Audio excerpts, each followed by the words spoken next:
I'm Rob Van Dam. The whole show. Oh yeah, it's a Monday night, and so that means it's not trash night like it usually is, but it's one of a kind. It's with a certain someone, Mr. Monday Night, Rob Mister. and Dan.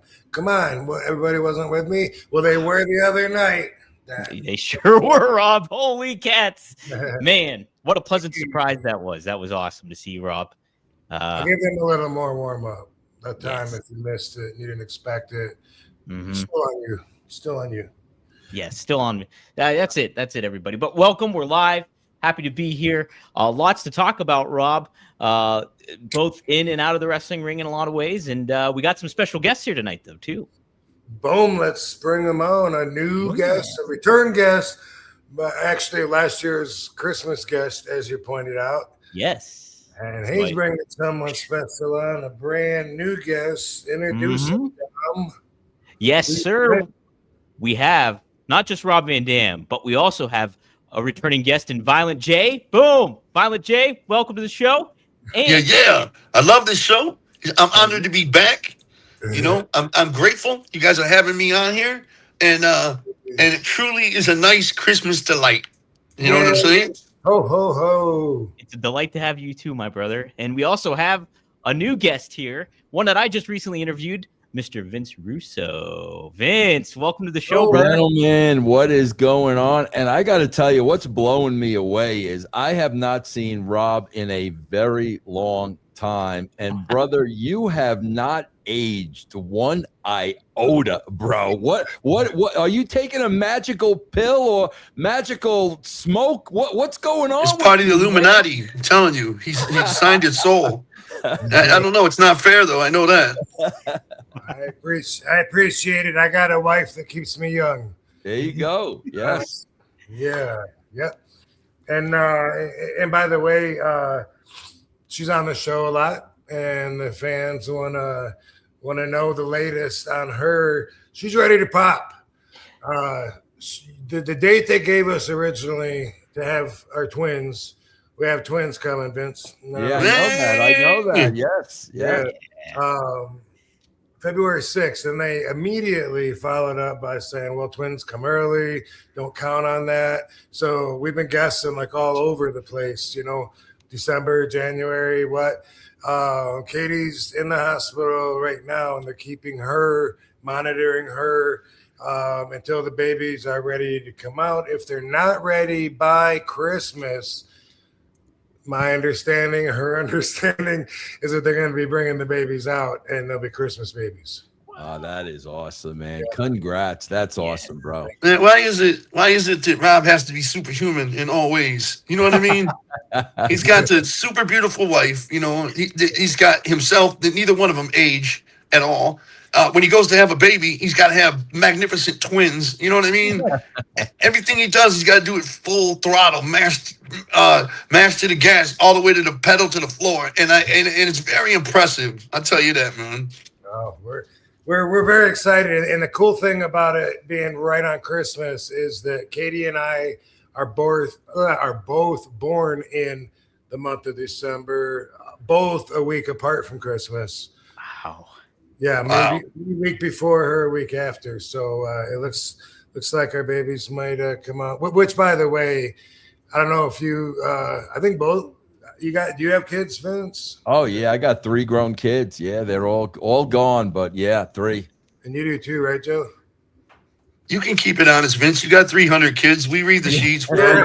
That's what Joe to say. Read the worksheets. Yeah.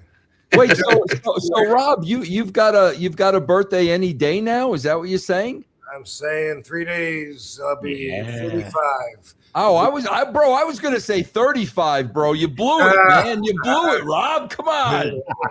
Now I'm gonna be ordering. I'll be qualified to order off the back of the menu now. Yes, you will. Yes, you will. Man, man. Yeah, I'm still, I guess I imagined getting this close to being a dad that my mindset would change in a way that it hasn't yet. I thought that I would be more prepared. I still cannot imagine, that moment holding the baby. And I guess their eyes are closed, so you're not looking in their eyes. I don't know. But just that whole thing, like until I actually experience it, I don't think that I'm going to be ready for it. And I don't know if that's normal, but so far I don't feel any more prepared than I was, 3 months ago. I'm still I can't imagine. I'm planning on bawling my eyes out though. Yeah, it's something like that, bro. I think you hit the nail on the head, Rob. Like you just can't imagine it and picture it till it happens. It's almost surreal, man. It's almost not real until, like you said, man, until you're there holding them, and then reality kicks in and you're on a whole new adventure, man. Yeah, it's totally there's not an ounce of regret. It's people say it's scary, people say this and that, but once it happens, it's the most incredible feeling. It's like an experience you've never felt. You've felt all the experiences by now, but you have never felt this one. It's a feeling you have never ever felt, and it's a great feeling, man. And I feel sorry for people out there in the world that don't feel that feeling when they have kids, man, because that would be awful. But yeah, it's a wonderful, amazing thing, and it's okay to not have everything be about you anymore. It's about them now, and you couldn't be happier like that. You couldn't be happier making sure they come first, making sure you have money in their savings first, making sure you have everything they need first before you put anything away for yourself. That is what it's like, and it feels awesome. That's what I believe. Yeah. So Joe, you don't think there's any chance I'll be like Dexter and just like be emotionally detached and be like, I should be doing it? Well, stranger things have happened. But no, not at all, man. Not at all. I think you're gonna take I think you're gonna look at this the same way you look at everything in life.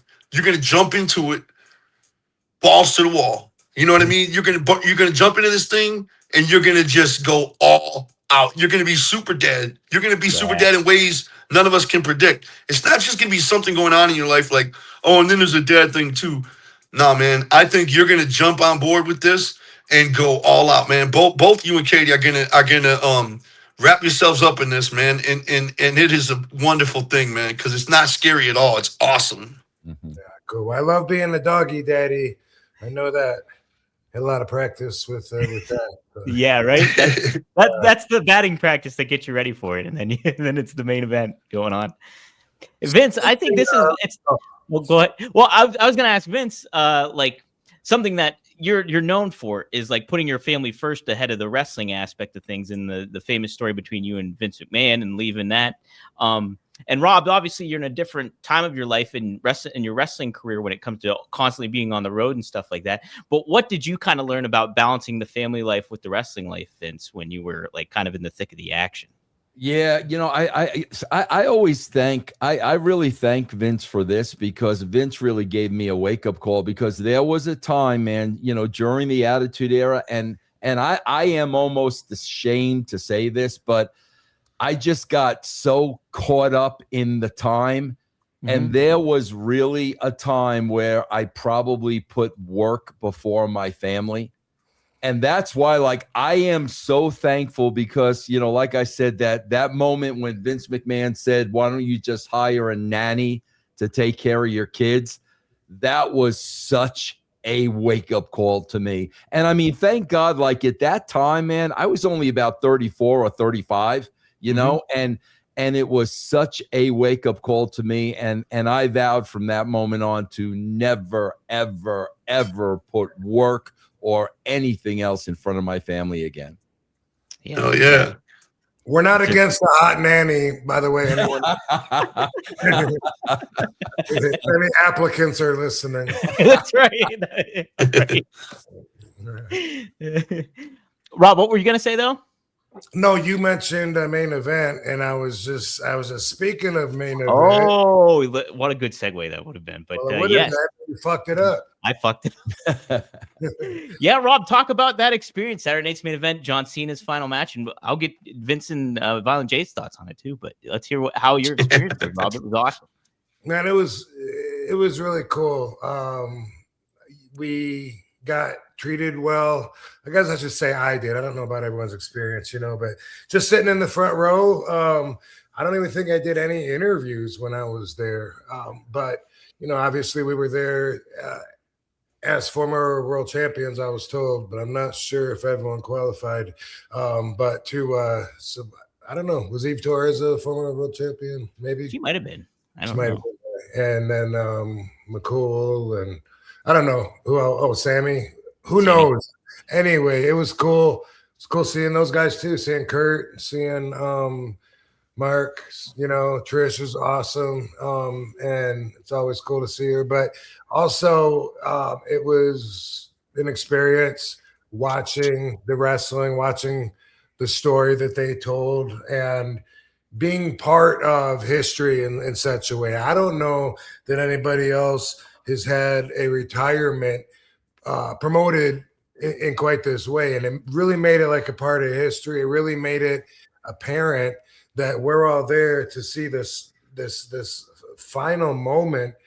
And so, it was not only cool being there, but also, like it was the end of an era. So, people that, let themselves mark out a little bit and get emotionally involved. I get it. It reminds me a lot of like when Undertaker got beat, the boys were like, "Oh my God." And I was like, what a mark. I can't believe, that's just the way that I was brought up. You know what I mean? So like for me, I didn't grow up watching Taker, and I was on TMZ earlier actually, and we said the exact same thing. Also similar to when Kofi won, how people were reacting in the back like Marks, but it made you think about it, and it was for a reason. And it was like, he's a black world champion, and from that perspective, it really meant a lot. And then with this, I think also it really meant a lot because Cena is, he is an era. When I think about it, I started in WWE in 2001. I kind of feel like he's always been the top guy there the whole time, even when there was The Rock and Steve Austin, Undertaker, a lot of top guys, but it was still him that was on top wrestling them, still him that was working full time. I could barely handle the schedule that I was on, and I know on my days off, that boy was working, going to promote something, going to Make-A-Wish, whatever. So a lot of people would say, a lot of people would just say, automatically, like, wow, that'd be nice. I'd like to be in his position. Not everyone could do it. That was a lot of hard work. I noticed that right away. And just to see all of that, at that tap, like, boom, it's over. It's over. That moment's never like a real fun one to cross. Yeah. Man, what'd you think of that result, Rob? I expected it, so I wasn't really surprised. And I thought that, the way they went into it was, I like the way that they told a story, over gimmicks and goblins and, and ghouls.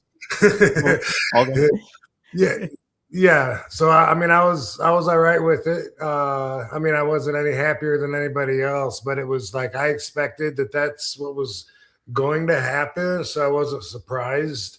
I do get the backlash, but at the same time, I think that I respected Gunther's work a little more. Like, I don't watch him a lot, but my opinion of him before was from heat that he's getting from, it seemed like being proud to be like the stiffest guy there is, and when it comes to that, that's just issuing a challenge. That the way I see it, if somebody thinks it's cool to make my chest bleed with chops, I'm not going to complain, but don't complain, when I forearm you in your face back and match it, because there's no exceptions for chops, And anyway, just watching the whole match, the story they told, he seemed smooth. Going through, I'm talking about, he seemed like his timing, he seemed relaxed. He seemed like well-paced. And, what can you say? I don't think he was really particularly happy with the finish either. He probably realized that what was happening was not going to make a lot of people happy, but traditionally, is it the right thing to do? Right. Well, Vince, I caught a little bit of your Instagram, and but I do want to get your thoughts on that Cena result. And we talked last time about the creative aspect of what WWE's been doing, and you have some thoughts on it for sure. I know. So yeah, I do. I mean, listen, I look at everything from a writing perspective because that's what I am. Rob's a worker. Jay works. I don't look at it from a wrestling perspective. I look at it from a writer's perspective. And when I just look at this entire journey and now it's come to an end, and I look at what they did for Cena's retirement, like I have to ask the question, what did they do for John Cena? I mean, he got absolutely destroyed by Brock Lesnar. Then they do the heel turn, which they completely butcher. Then at the end, they don't just beat him once, they beat him twice. And I'm just looking at the whole run, and I'm like, this is a dude, man. Like Rob said, I mean, Cena's the one guy I never worked with that I wished I could have worked with. But obviously, man, I have watched him from afar, and I've always wished I could have worked with him with everything he represented. I mean, you talk about a pro's pro. So I know if I'm writing this story and I got a whole year to write it, I'm just going to really let John Cena go out with a great story. I'm going to put detail and pay attention to everything that happens and everything that he does. And, like I said, man, I'm just looking back, and what was really the shining moment, even when he won the title from Cody, it was Travis Scott. So it's like when you look back, it's like, did they give Cena really a moment to shine? And that's the part I'm a little disappointed in. Yeah, it is an interesting thing. I think about it in a lot of different ways from a star standpoint. Who's going to be the next big baby face moving up? And I think that's something that they got to be concerned with in certain ways. Who's going to be taking that spot? It's Cody. Well, since he's the I look at him as the present though. Like, who's like the next young guy coming up is kind of what I'm, kind of what I mean. Because Cody is right there and now. But Jay, from like a promotion and a promoter's aspect, and like knowing how Cena and this whole tour has been kind of doing, what do you kind of think of that result overall? It sucked. It sucked. That was awful, man. It was like a fucking nightmare. It was a nightmare, man. All those, oh my God, all those fans, all that never give up, never get up. And like Vince pointed out to me when I called them the next morning, never give up. All those Make-A-Wish Foundation kids in there, you know what I mean? All that Make-A-Wish stuff and everything. And then he just goes in there and he taps out. Listen, I'm 52 and I'm being honest. I have never seen anybody tap out of a sleeper hold. You can just fall asleep and look more like a man. But they had him tap out of a sleeper hold. It just stunned me to hell. And the look on his face, it looked like he didn't want to do it. Who knows what's going on there? But I thought that was the worst ending they could have done. And I get it, you guys. I get wrestling truest. I get the traditions of wrestling. And, you go out and you put the next guy over and you hand it all over to the next guy, But, man, they did not have to have him tap out of a sleeper. You know what I'm saying? They did not have to upset 23,000 people in that building, man. It was awful. They're chanting, "You fucked up," and bullshit. How is that the response you're happy with? Even if it takes them months to understand later, it doesn't matter. They bought those tickets. They came all the way there, and they got pissed off. That's not a good reaction. You know what I mean? I thought it was awful, man. And I was so mad. That's what they do. That's exactly what they do. They always jerk you over there, man. I don't understand why, They always do that. When everybody wants something, they go the other route, tough shit. You know what I mean? And I get it to a certain degree. But, man, that broke my heart. It broke everybody's heart in the building. It was just, you could see the pain in everybody on the looks of their faces, man. They just did not like that. He could have been bleeding from the forehead and went out from a sleeper. He just fell asleep and could not fight no more. You know what I mean? That would have been so much better than him smiling and tapping out like that. You know, It was awful, man. when you think about like what could have been, and listen, you know, Rob knows, you know, Rob worked there, you know, Jay worked there, you know, I worked there. You guys know it's all about moments. It's all about moments. So think about this kid. Man, when you talk about John Cena, I think 8 out of every 10 fans, you would go to Make-A-Wish. You immediately, we know what he's done for these kids. Man, can you just imagine if they had 200 Make-A-Wish kids ringside? Wow. And they're watching their hero, John Cena. And bro, even if you want to put Gunther over, even if you want to, John Cena gives his all, like Jay says, never gives up, right? But, you know, Gunther's younger, Gunther's stronger. Gunther winds up beating him, okay? Bro, then at the end of the match, all you have to do is, man, Gunther helps him up. Gunther lifts his arm because, come on, bro, let's be real. I understand Gunther's a heel, but in that moment, any real person is going to shake Cena's hand. So Gunther could have helped him up, shook his hand, did the old arm raise. Bro, invite those kids in the ring and spend that last minute. How do you pass up a moment like that, man? Like I said, that's where, you know, when I look at it from a writing aspect, and then, bro, you could have even turned Gunther babyface out of that if you wanted to. You got a heel come out the next night saying, what, are you kidding me? You know, you're going to help him. I mean, there are so many ways, but he's tied into the kids for his whole career. Can you imagine if you're a Make-A-Wish kid and you get to go in a ring with John Cena? Oh my God. To me, what a missed opportunity, man. Wow, that's a great idea, Vince. It's so awful what they did, man. It doesn't have to be that way, you know. There's a million other ways they could have did it, and it just the way they did it was so fucked up. There was no confetti. There was no, you know, like when Flair retired, you know what I mean? All the confetti and the sparkles dropping and the feeling and the music and everything. There was just nothing. It just makes you want to get into a fight in the parking lot. You know what I mean? It was like the most awful feeling in there. There was no confetti. There was no celebration. Then they run that stupid reel, you know? It's just like, get the fuck out of here. It was awful. You know, man, hey, let me just say this. I'm just a clown, man. I don't know. Seriously, I don't know anything. I'm just speaking on behalf of myself, how I felt when I saw it. And I'm speaking for a lot of people apparently that felt the same way. You know what I mean?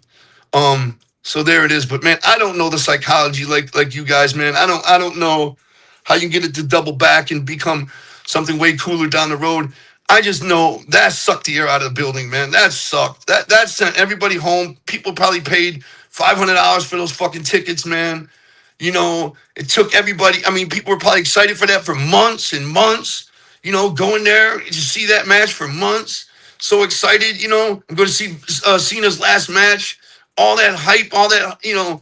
And then just get there and shit on them all like that, man. Just awful, man. It was like a nightmare, man. Anyway, that's my 2 cents, man. Gosh. I think that was part of the reason, because you guys know, I mean, you know, now you got to really look at this thing, because you remember there was the whole discrepancy and drama and conflict about not doing the last match in Boston.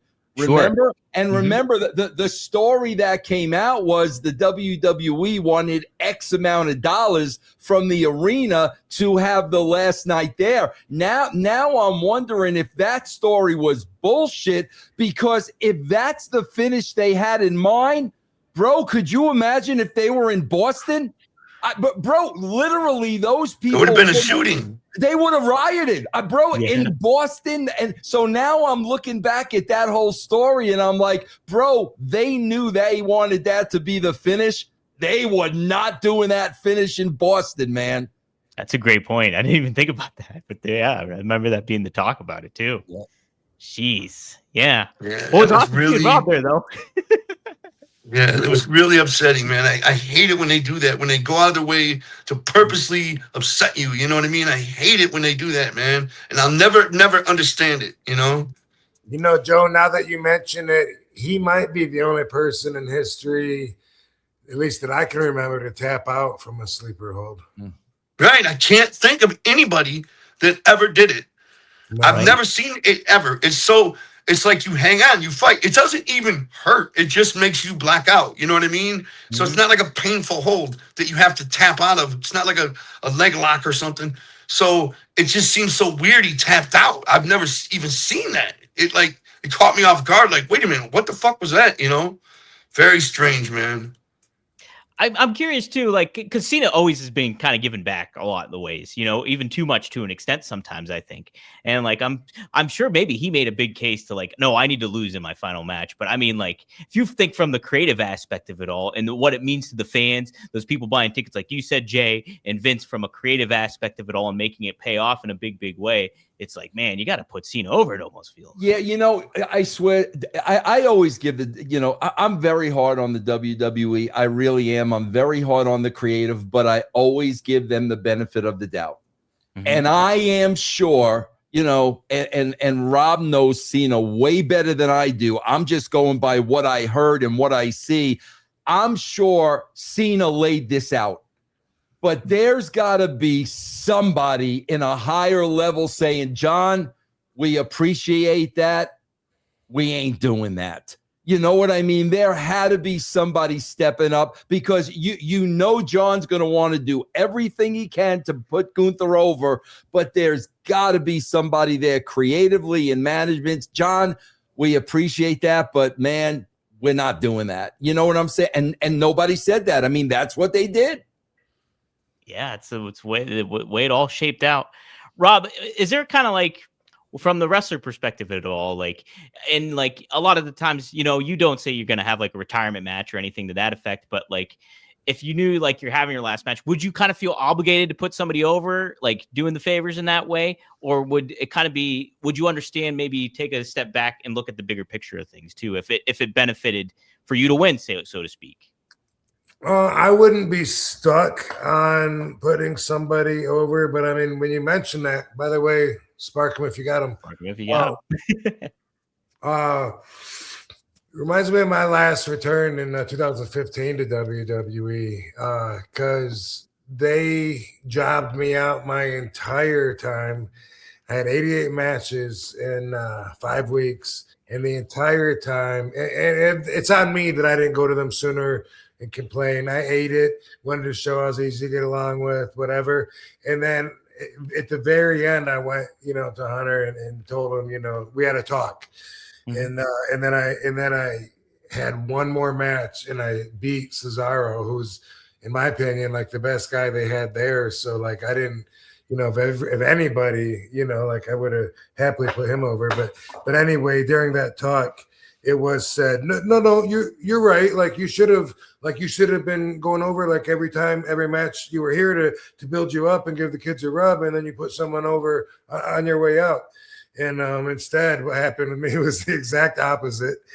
And that was because there was no thought put into me being there. You know what I mean? They had so much going on, and they had so many obligations to guys they were bringing up, younger guys from NXT, blah, blah, blah, pushing these guys. And so anyway, so, I mean, I would like to think that I would speak up and do the right thing.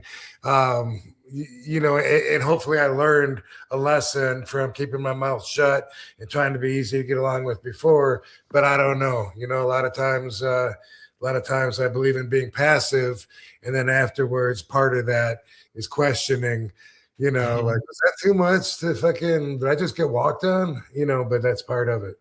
For sure. No, it's interesting to get a writer's standpoint and a wrestler's standpoint and promoter too, and Jay too. So it's pretty neat to get all those different viewpoints on it.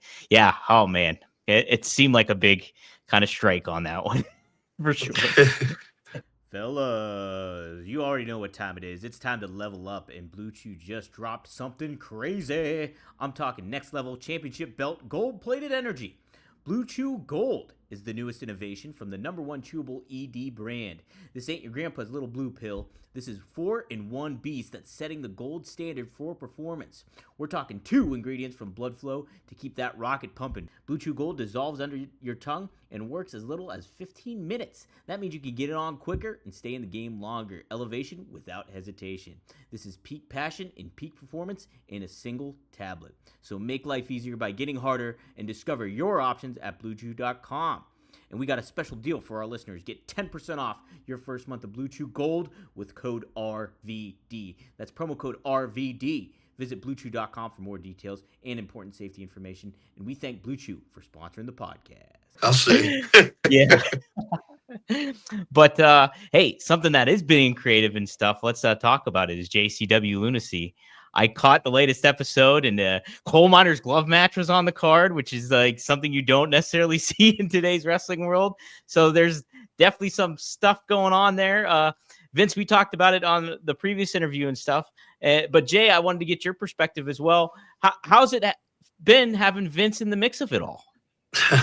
It's been fantastic, man. It has been the most fun ride ever. And I mean that. It's been extremely exciting for multiple reasons. Number one, the most obvious, our numbers and views are up 400%. You know what I mean? Awesome. We got like sometimes 2,500, 3,000 live viewers watching our event, you know? And I remember we were trying to crack 100 live viewers for a long time, you know what I'm saying? And, but it's not only that, I know the show is good. Like, I know it's good. And that's the thing. Like, a lot of people said a lot of different things when we started talking about Vince coming in. A lot of people were like, oh, man, you know, you had the haters. You had people that didn't understand. You had people saying, what are you going to do, man? He's going to ruin your company and everything. And to me, that's funny because I'm right here. Like, I'm right here. Like, how would that happen? How would he ruin my company when I'm right here? You know what I'm saying? We are literally working together, you know? And he knows more than me. He's smarter than me. He's more creative than me. And I like what he's doing. I genuinely really like the stories he's doing, where he's taking these things. When he first lays them out and sends me the shows, sometimes I don't understand right away. You know what I mean? I call him up. He takes me through it and says what we're going to do, download it or whatever. Man, I sincerely love what he's writing. You get what I'm saying? I'm a fan of what he's writing. So it's exciting. You know, I can focus on my music. I can, you know what I mean? I know JCW is in good hands with Vince. And it's crazy to see somebody with that type of passion on JCW. That you know, I've always been the only one that had that kind of passion. And now here I meet Vince, and he's got the same amount of passion, if not more, man. And it feels incredible that he genuinely cares. We talk sometimes till 4 or 5 in the morning, man. We like schoolgirls, ideas and getting giddy and shit. You know what I'm saying? We come up with good ideas and shit, man. That's exciting because we know they're gonna work, you know. And it's like fucking, I love it, man. I sincerely do. It's the most fun I've ever had with JCW, hands down.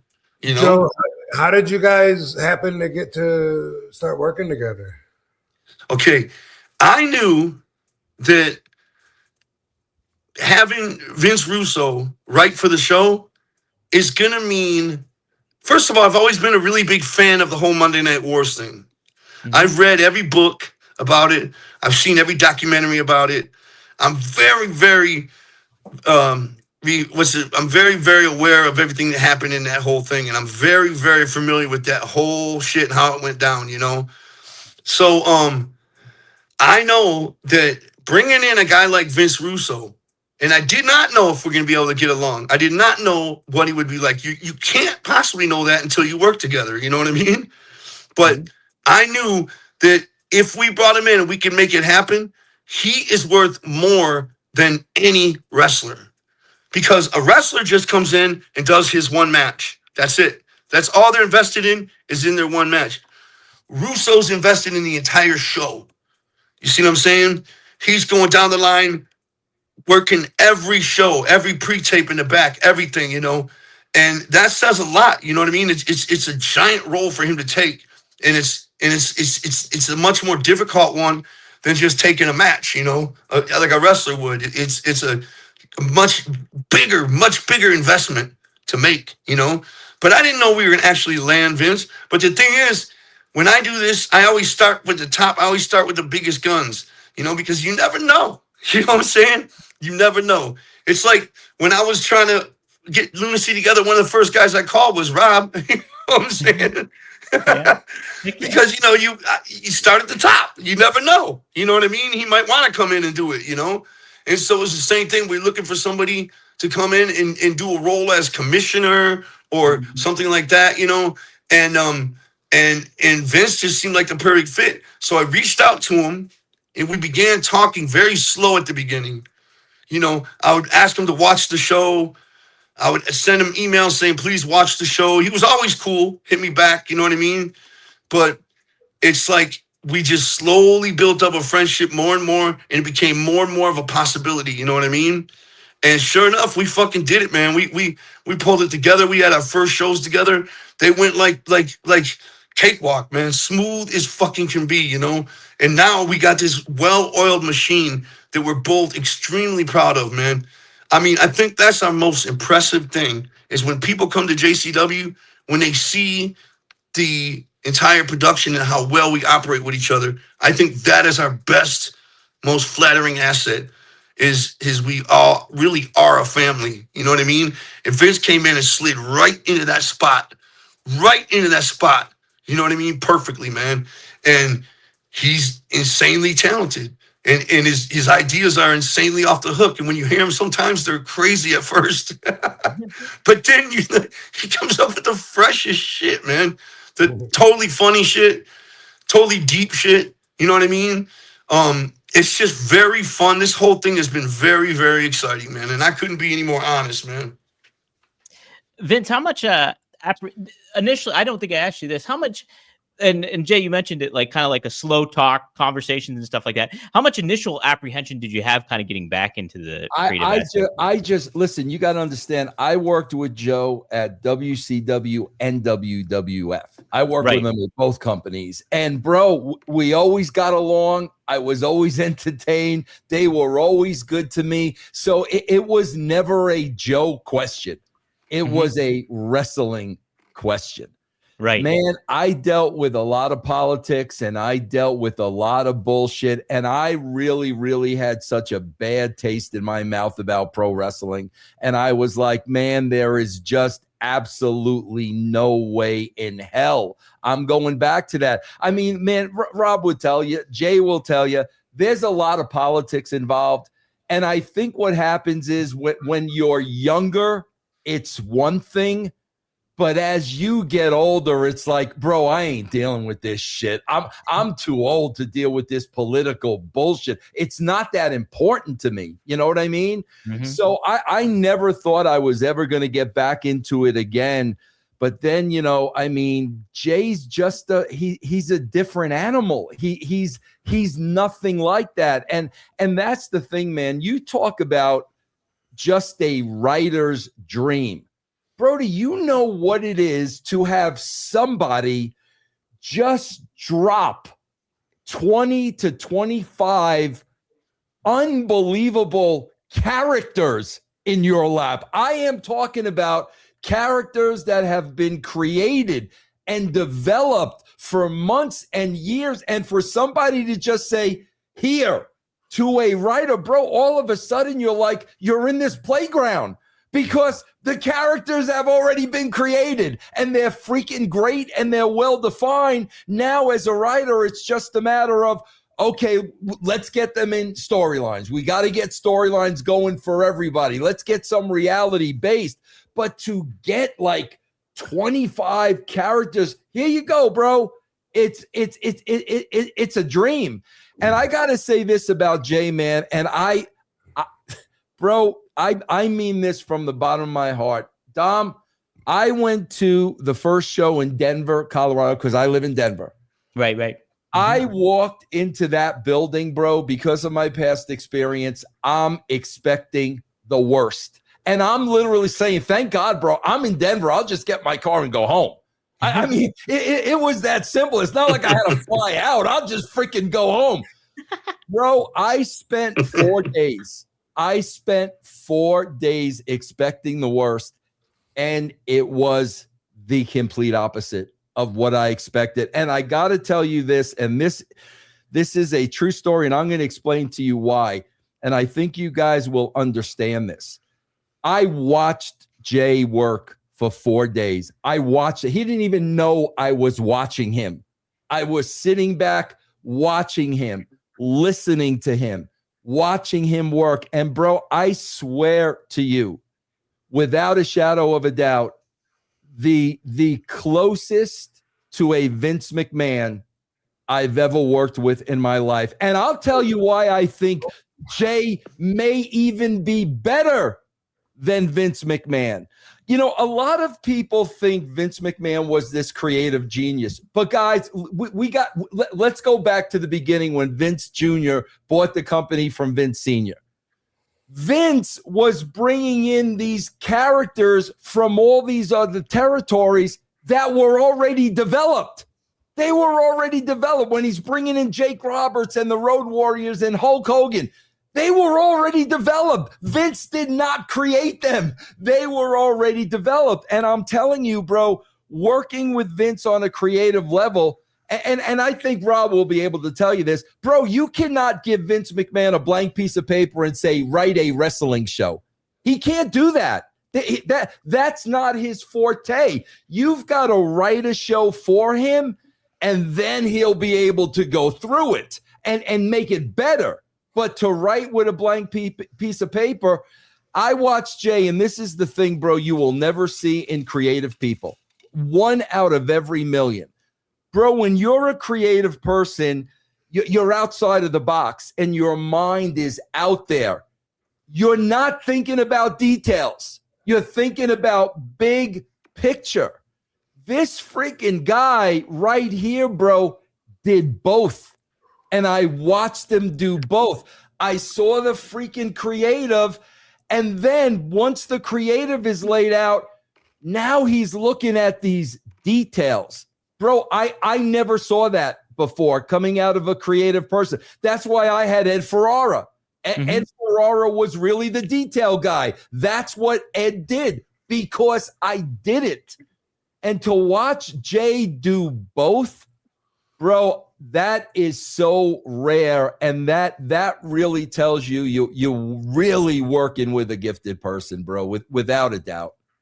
Man, I appreciate that so much, Vince, man. I just can't believe it, man. It's the truth. I watched it. I mean, Jay, when we were sitting in your tour bus and you were working, I'm watching you, and I'm like, I've never seen the combination of creativity and detail. I've never seen it until I work with Jay. That's the truth. The bottom line is, man, we have a winning formula that is nuclear, you guys. We sincerely believe in it, man. In our heart and soul, like this is actually something really good, very exciting. And here's the deal. For anybody out there watching, any fans watching, this is what we want.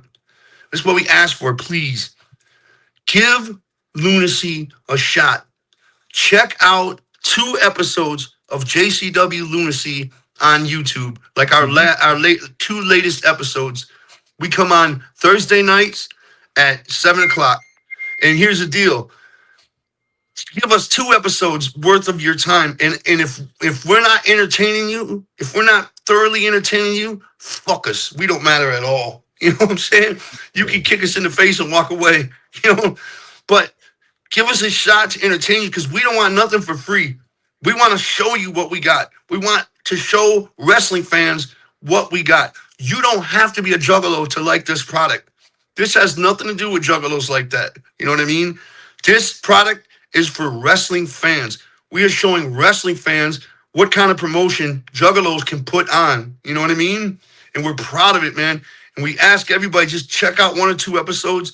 And if it's worth keeping in your itinerary, man, thank you. If it's not worth it, fuck us, man. We just would love that opportunity to win your respect, man. So, seriously. And to your point, Jay and Vince, I've watched 2 episodes of it, catching up and everything.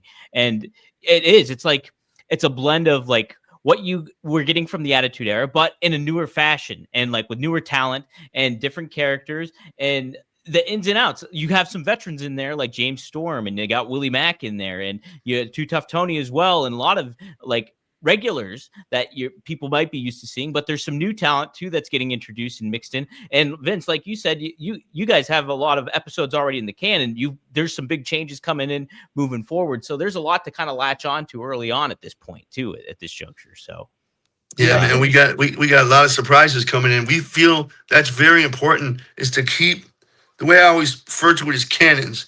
We have to keep our cannons loaded. We have to continue to hit them with something they don't expect. You know what I mean? When the dust settles, don't let it settle too hard. Don't let fans get too complacent. We got to keep firing these cannons at them. You know what I mean? Kick that fucking dust up. And so that's what we do. We have surprises in line, one after another, and we always have to look in our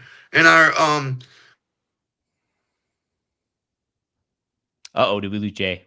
Yeah, I think you know what? I guarantee you he's on his phone and somebody called him. I guarantee That's what happened, right? But you know what? You know what Jay was saying, and let me just chime in because I'm sure he got a call. Listen, man, I honestly think this is what's happened with the WWE. I'm going to be honest with you, bro. I've been a wrestling fan since 1970. Okay, yeah. That's how long I've been a wrestling fan. I think with the big contracts, with the ESPN, with the Saudi Arabia, with Netflix, I think with all that, they've already got their money. The checks have already been cashed. So whether a million people are watching or 10 million people, it doesn't matter to them. The checks have been cashed. Mm-hmm. One thing with me and Jay is, I swear, man, when you are asking somebody to watch your show, it's just like Rob wanting somebody watch my match. Okay. When we're asking somebody to watch a show, or I'm asking somebody to watch a show I wrote, what I'm saying is I'm asking you to give me your time. Your time is valuable. I view your time as valuable. None of us are here to waste any freaking time. Your time is valuable. So I expect to earn that time. So, me and Joe, man, we're going to go balls to the wall to earn your time. And you know what? Like Joe said, if we don't earn your time, don't watch us. Don't watch us. But I could tell you, man, we agonize over every single episode of Lunacy, every episode. It's a solid, good mixture of a product too. Like we were talking last time, Vince, it's like you have set backstage segments. Obviously you have the matches and stuff like that, but there's cool video package interspersed in between. It makes it really fresh and great fun commentary too. The commentary is so different than what anybody you're going to hear anywhere else. I work with Joe Dombrowski. Joe is like, has Joe ever worked with a major promotion? No, he hasn't. Me and him do IWC here in Pittsburgh together. I don't understand that at all. Yeah, he is freaking tremendous, man. He's great. By the way, he came up with all the lyrics to ICP, and the whole idea to that as well. And I'm not saying necessarily for the last 30 years, I don't know, but I mean originally and for a while, that was the truth, was that he, all the lyrics, all the songs, like everything. So he is a creative motherfucker. Yeah.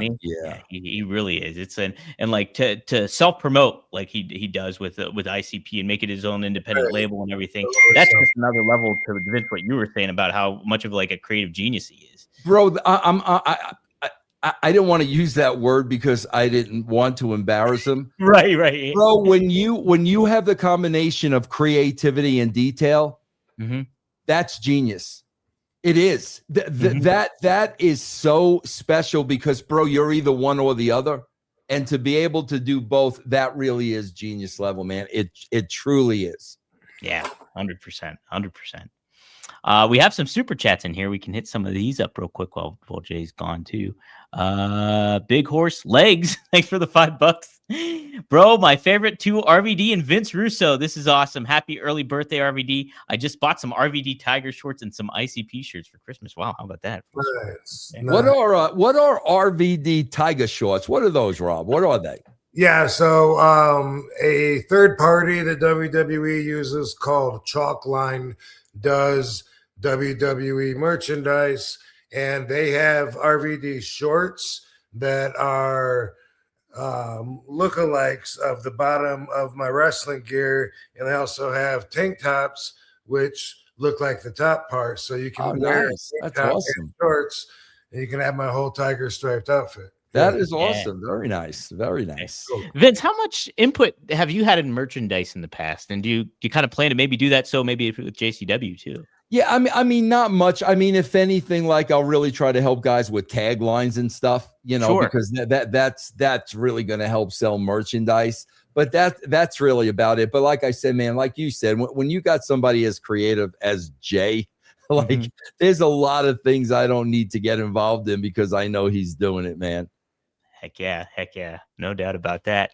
Another super chat. This is from Juan. Thank you, Juan Lennon. Funhouse. Thanks for the $5. Violent J and Russo. Any thoughts on a Rising Sun championship like the Great Muta tribute idea? Any thoughts about doing any other championships, Vince, I guess? Yeah, as a matter of fact, man, I think Jay is planning on introducing a brand new Juggalo Championship wrestling belt.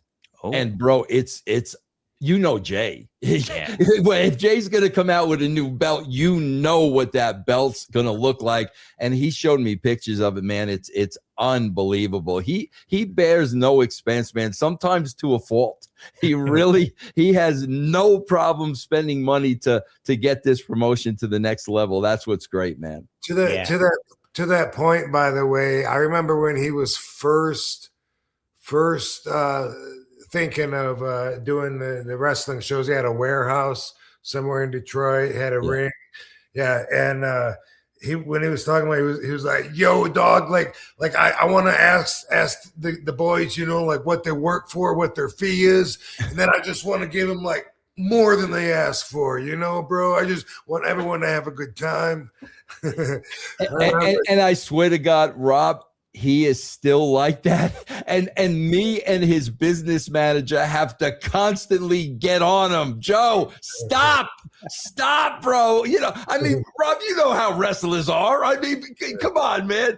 And bro, I swear to God, bro, this dude, and Rob knows him, bro, this dude's got such a big freaking heart. It's unbelievable, the heart that he has. And that's why sometimes you got to protect him because, bro, if somebody has a good heart, man, you got two kinds of people. You got people that are really going to appreciate him and love him for it. But let's face it, man, we're in the wrestling business. You got a lot of people that are going to take advantage of that. You do. It's the truth. And that's where, I've constantly find myself trying to protect him because he's got such a freaking heart. And, Rob, man, when you're running your own business, sometimes you can't do that, man, because they're going to take advantage of it. But, man, that's just how he is. And that's what really makes him an incredible person, man. It really does. I remember reading Terry Funk's book, and there was a story about how he met ICP, and like they brought him in for one of the Juggalo Championship events and stuff like that. And Jay was like, "Oh, we're gonna pay you, and like Terry's like, "Yeah, all right," and all that kind of stuff. And like Terry invited him over to his house and stuff like that. And he was like, "I didn't know who the hell ICP was or anything like that." And then they leave. Like he's like, "But they put like $7,000 under my under like a bowl on my table," and he's like, "I love ICP." Well, bro, just to give you some idea, and like, bro, look, Rob knows this, even though like it's a little different with Rob because if Rob works indies, they're gonna treat him like royalty, and rightfully so. But bro, your typical indie show, bro, you're lucky if there are a bottle of waters in the back. You're lucky if you get water. You're lucky, bro. Seriously, when I see cases of water, I'm very thankful.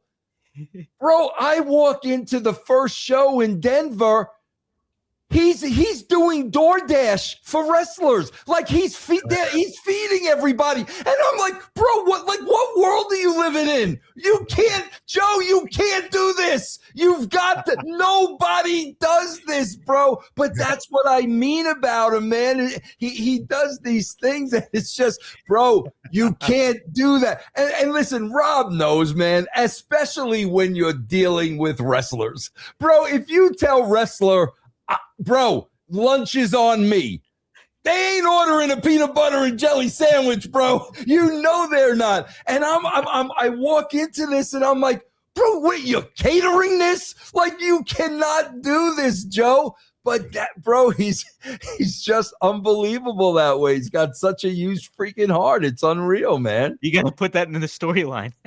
Yeah, exactly.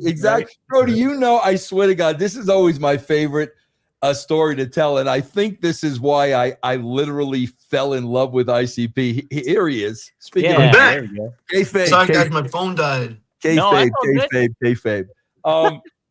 Bro, my first experience with ICP, and I always tell this story because I thought it was hysterical, right? So, bro, I worked with them first at the WWE, right? Mm-hmm.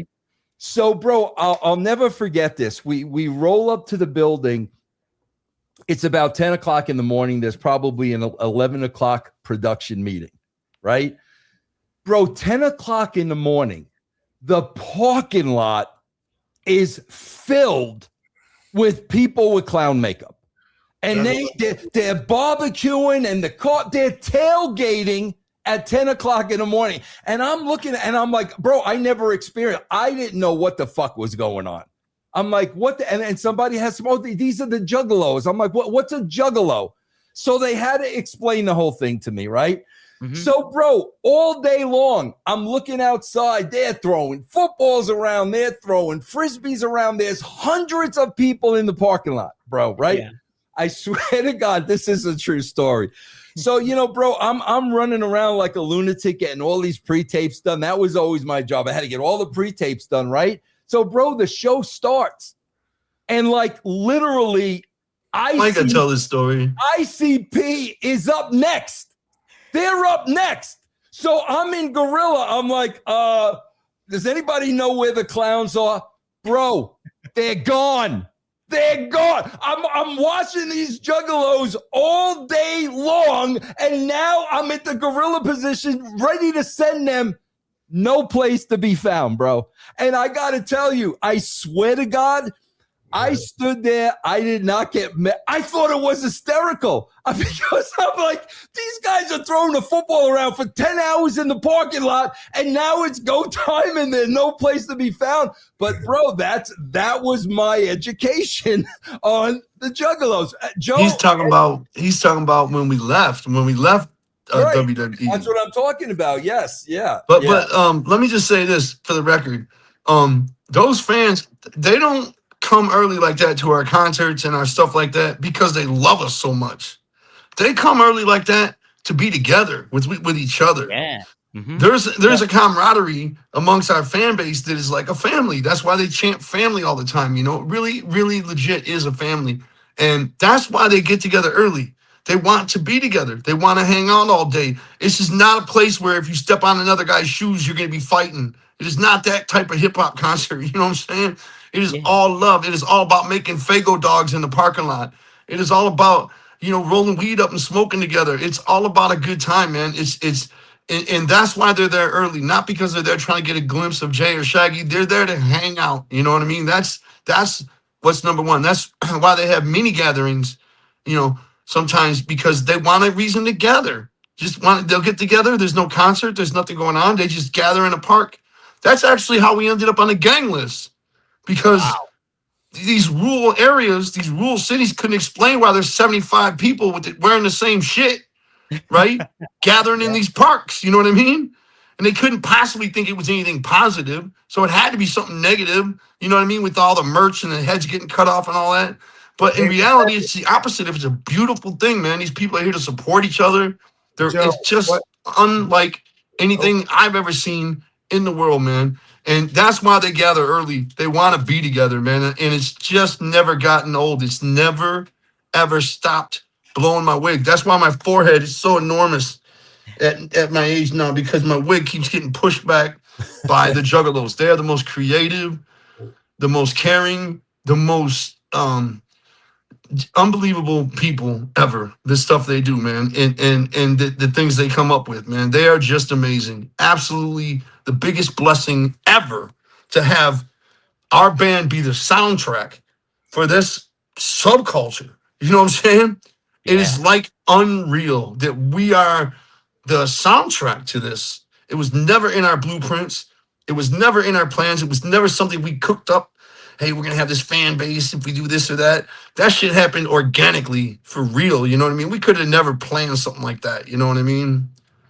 The best shit is always organic. No doubt. Yeah, man. No doubt about it, you know? And like, you just got to give it, once you get that organic flame that catches on a little bit, all you need is the creative aspect to get it cooking and moving and everything. And it's like, there's nothing that beats an organic kind of like. You know who was one of the first juggalos ever? Mm-hmm. Rob. Yeah? It's real talk, bro. Listen, when we met, we were doing indies around Detroit. There was only 3 guys, maybe 4 young guys in those locker rooms, at least on the shows I was on. There was maybe 4 young guys tops.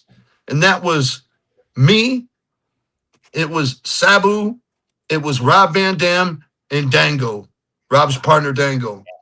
So we would be huddled off in a corner.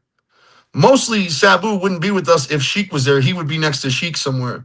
But it would be Rob, Dango, and myself, you know what I mean? Huddled off in a corner. And I remember I gave, like, our first album, Carnival Carnage, had just come out. Or maybe it was just our very first EP, Rob, Dog Beats. Oh. It may have been Dog Beats. But I gave Rob a cassette. And Rob called me and he was like, hey, man, this is really good. Like, I'm actually playing this. I'm actually playing this, you know what I mean? Like, I'm playing it. I really actually like it, you know? And it was so dope. It was like, it was really dope, you know? And so me and Rob kept in touch for years after that, you know what I mean? And then, what was I gonna say? We kept in touch, and then, I forgot my story. Fuck. Well, he was the first juggler. Rob has been one of the first juggalos ever, you know what I'm saying? But we used to come down there. I asked you this last time we were on the show, Rob. You don't remember when you were wrestling the Maestro, or he ended up calling himself Gorgeous George for a while, but he's also known as the Maestro, the guy with the big blonde Ric Flair hair. Oh, of course I remember wrestling him. Gorgeous George. And Joey was in your corner as your manager. That I don't know. Yeah. That was so dope. Okay, where? It was somewhere in North Carolina. We drove out to see you. We drove all the way to North Carolina. You were doing a meet and greet at like an Art Van furniture store or something.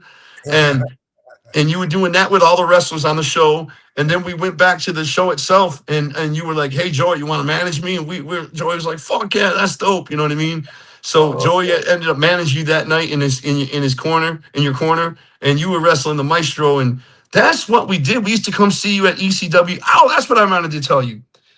When me and Rob were friends bonding over, he liked ICP, you know what I mean?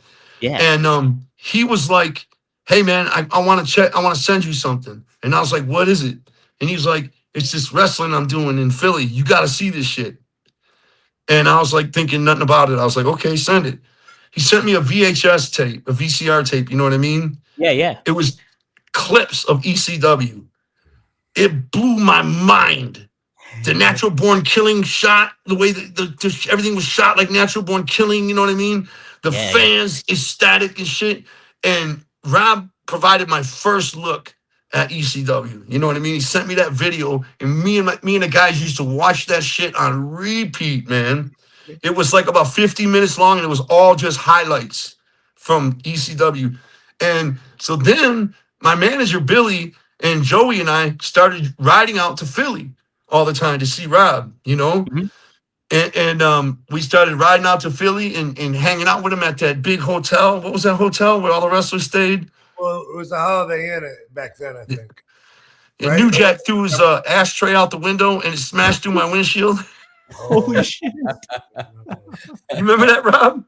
No, but do you remember the first time that you came to the ECW arena and then you thought that I saw you and turned my back on you and you went back home? Yeah, what happened? We had a fallout. Oh, Yeah. I was shit, following really? Rob. We left the hotel. I was so Uh-huh. mad, and I wrote Rob the meanest letter, and I've always regretted it. I really did. Just talk about makes my face get red, you know. No, but otherwise, I wouldn't have had any idea what the fuck was going on. Because like Joe used to, he would always say, "Man, we're gonna go to Philly, man. If you can hook us up with tickets, man, we'll be there." I'm like, dude, it's like a 6-hour drive at least from Detroit. We don't care, man. We'll hop in. But he said that for several shows, and then wasn't able to make it, and so I didn't really expect this to be any different. But he showed up one time. No. Here's what happened. We were at the hotel smoking, and you were like, "Follow me, follow me." You had your car and I had mine, and it was me and Billy and Joey, I think, and maybe the Rude Boy, and we were following you. So you pulled in behind the ECW arena, then you cruised in, and the security guard stopped us when we were trying to pull in. And so I had my hand down. I was like, Rob. You know what I'm saying? But the security guard stopped us, and I was like, I'm with Rob Van Dam, man. I'm following him. I'm following that car, They were like, you ain't following nobody. Get the fuck out of here. So we figured we would still get in, We figured we'd still get in, but we couldn't, man. We could not find a way in. So I wrote this nasty letter, and I left it on Rob's windshield, like, you left us hanging. I have But we recovered. You guys got back in. It's okay.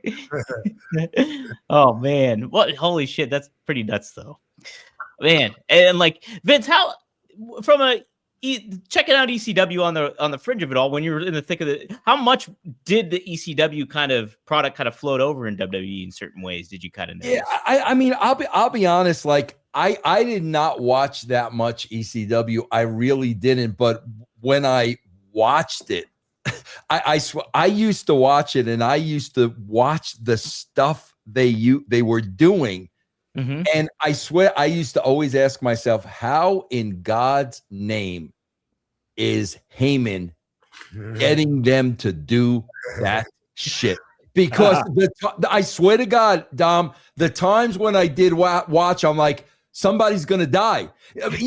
People got to understand. We see that shit every week now. We see it. No. Nobody was doing that back then. Mm-hmm. So when I would watch it, I'm like, bro, somebody's going to die. How the hell is he convincing these guys to do this shit? That was always my feeling. Whenever I watched an ECW show, I always walked away feeling that way. Wow. Yeah, I think those guys wanted to do that. They wanted to do that stuff. Yeah. Maybe, There's a little bit of motivation. Yeah, Paul Heyman was a motivator too. He'd do those locker room chats and stuff like that too. I knew that's what he was gonna say though. Yeah. Right. I got to sit in on those motivational speeches at the beginning of the show, because I'd be in there with Rob, and he would call all the wrestlers in, and he would give like a inspirational speech, and I would be sitting over there with Billy, and we'd be watching it, just fascinated to be sitting in there watching this. You know what I mean? We were there at the second pay-per-view ever. That's the one that Rob Van Dam and Sabu kicked our ass. Oh shit. We appeared. It was so cool. Rob talked to Paul, and he was like, "Hey, I know this rap group, and they're actually wrestlers, So, and they're doing pretty good right now. We had just went platinum. You know what I mean? Mm-hmm. So they had us come out and do warm the crowd up in Orlando. Was that in Orlando? Fort Lauderdale. Fort Lauderdale, yeah. We came out and we were hyping the crowd up, warming the crowd up, And then Rob and Sabu came out, you know what I mean? And they kicked our ass and shit. And that was like one of our coolest moments, man. That was one of our claim to fames, you know what I mean? Yeah, that's pretty nice. What a baptism by fire that is, right? The night that you met Jenna Jameson. Oh yeah, she was there too, wasn't she? How about that? She was always mean to me. She was mean to us. She wouldn't say nothing, Bro, do you know, guys? I swear to God, man, Vince, I could tell you Vince stories that nobody would believe, but we were doing Val Venus vignettes. Okay. Yeah. This is before Val ever appeared on TV. Mm-hmm. Okay. Bruce Pritchard and myself, mostly Bruce, but I was there with him, but it was mostly Bruce. we got Jenna Jameson to appear in these vignettes. Yeah. Okay. Bro, we're shooting these at Bruce's house in freaking Connecticut, right? And bro, you know, like you Jenna Jameson is Jenna Jameson, but still, like, we gotta be gentlemen. Sure, yeah. So Bruce had one of these huge jacuzzi hot tubs in his house. Okay. So Val's in the hot tub in his shorts and everything. And before Bruce could say, Jenna, would you mind, bro, the robe comes off, absolutely naked. She gets in the hot tub with Val, right? So, bro, the whole shoot was like this. Like, and bro, this is really the early years of Jenna Jameson. So she looked really good. Yeah, and really trying to make a name for herself. So she sure. probably did things that I'm sure she wouldn't have done a couple of years later, but she had no problem, right? So me and Bruce are like, holy shit, right? Bro, I swear to God, we now have to bring the footage to Vince McMahon, and we have to show Vince McMahon. Yeah. Bro, Vince cut about 75% of what we shot because he said she's ugly. What? Bro, What? Bruce and I were like, what are you going to say to Vince, right? But we're like, are you effing... Bro, he cut practically everything because he thought she was unattractive. Wow. We were freaking heartbroken, bro. Heartbroken. Man, I was 12 years old, 13 years old. I knew who Jenna Jameson was. It's like, Right. I'm like, oh man, that's a bummer.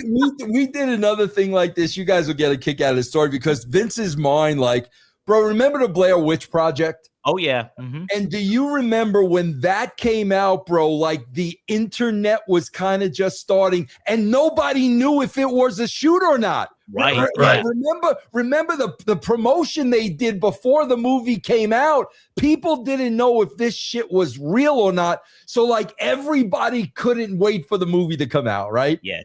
Yeah. So, bro, the movie's coming out that weekend, right? Me and Ed Ferrara, we take Stevie Richards and the Blue Meanie deep in the woods of Connecticut. Now, bro, keep this in mind. Sable is suing the WWF. It was the WWF at the time. Yeah. So me and Ed get Stevie and the Blue Meanie, and we're going to shoot the Blonde Bitch Project. Okay, so bro, I swear to Dom, you said it's cold in out, bro. This is in Connecticut in the winter, bro. It's freaking 10 degrees outside. Oh my God, we go deep in the woods, bro. We had the shots of the camera up Meanie's nose with the snots covered out, bro. It was fucking unbelievable. Unbelievable. We're high-fiving each other, right? So, bro, what do you got to do? You got to show Vince the footage. No. So, and Rob knows the look. Rob, when he has the glasses down at the end of the nose and he's looking over the glasses, you know you're in fucking trouble, right? So Dom, we're there. Me, Ed, and Vince. And we're playing the footage. And me and Ed are dying. Yeah. He's not selling anything. Oh, man. Well, he finally turns to us and says, what exactly am I looking at? And we said, Vince, there's this movie coming out this weekend, The Blair Witch Project. We told them about the marketing campaign. Bro, this is going to do huge at the box office. This is a parody of this. Yeah. Bro, he turned to me and Ed and he said, nobody's going to go see that movie. We're not airing this. And he didn't. To this day, bro, in the vaults in Stamford, Connecticut, wherever they are, lies the Blonde Witch Project. It was so good. And Vince didn't get it. He just didn't get it, man. That sucks. That sucks. What a kick in the and balls. he will never go back and probably even know how much that movie blew up, right? No, he wouldn't, man. But that broke our hearts, man. Oh man, that sucks. Yeah, that's a real bummer. That's a real bummer. Jeez. Then I'll never forget, bro. Do you guys remember I'm sure you do. Joe Walsh was with the Eagles. Yeah. Oh, yeah, of course. Then Joe Walsh broke out with Rocky Mountain Way. Remember how huge Rocky Mountain Way was, right? Yeah, absolutely. Bro, Joe Walsh had his people contact the office. Rocky Mountain Way just came out and was red hot. He wanted to perform it free of charge at WrestleMania. Vince McMahon didn't know who Joe Walsh was, so he said, "No, thank you. I never heard of him." Vince would do stuff like that, bro, where we would just like shake our heads and, man, bro, he was just out of touch with stuff like this, man. Sucks, man. It's like he's his own worst enemy. Yeah. Joe, I swear, and this is the last time I'm going to tell you guys, but I swear, bro, I'm sitting with him at his living room table. And he says, Vince, I keep getting this call from this guy who claims to be a rock star. I said, well, I know this story. Well, I don't know, Vince. He says he's with a group called Kiss, and his name is Gene Simmons. I never heard of him. Bro, you got to understand. I had a gold card to the Kiss Army, bro. I've been and bro, this is like 1995. Oh man. He didn't know who Gene Simmons and Kiss. And I'm like, Vince, take the freaking meeting. Like you guys know Gene Simmons is a marketing freaking genius. Absolutely, and I said, Vince, forget you don't know who he is. You never heard of him. Bro, this guy's a marketing genius. Take the meeting. Bro, he had no idea. Bro, that's how Kiss wound up going to WCW, because Vince and Linda went out to dinner with Gene Simmons. Gene proposed the whole demon gimmick, and Vince didn't know who he was, and Vince said, no, thank you. So his next call was to WCW, and that's when they did the gimmick, and Kiss appeared on WCW. Vince literally had no idea who they were. That's wild. Wild, man. Rob, if it was 95, I'm just thinking, if it was 95, they were still in that era where they were not wearing the paint. You know what I mean? So maybe what they presented to him was them without the paint, because they didn't put the paint back on until 96. You know what I mean? It might have been 96, Joe, because I remember at the time they were on the cover of Playboy. I remember that. Okay. And they were in makeup, and all the girls were in clown makeup. So it was probably 96-ish. Oh, okay. Yeah. Okay. Yeah. Wow. That's wild. Yeah. That is Even worse, that's when they were like literally on top of the world. You know what I mean? Yeah, right. They were really catching on again too. It was like big time. Yeah. Rob, was there anything when you pitched to Vince or you heard about Vince that just completely went over his head? Do you remember? Like anything like that? The only thing that really comes to mind was my attempt to make a joke one time, and he didn't understand it. Yeah. But when I think about it, it was a really stupid attempt for a joke anyway. I just, it was normally an awkward, forced conversation where I'd be down by the ring and he'd be coming by and he'd say, "Hey, Rob," and I'd say, "Hey, Vince," and we'd shake each other's hands and just kind of nod, shit. What am I saying?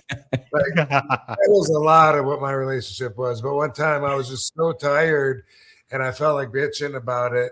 And when I saw him, I did that handshake. I said, man, I think I need a new T-shirt that says "I heart bed," which was a really stupid thing to say. But he did that thing kind of like he's talking about, where kind of like he sat there and he's like he wanted me to know that he was giving me a moment. So he just, he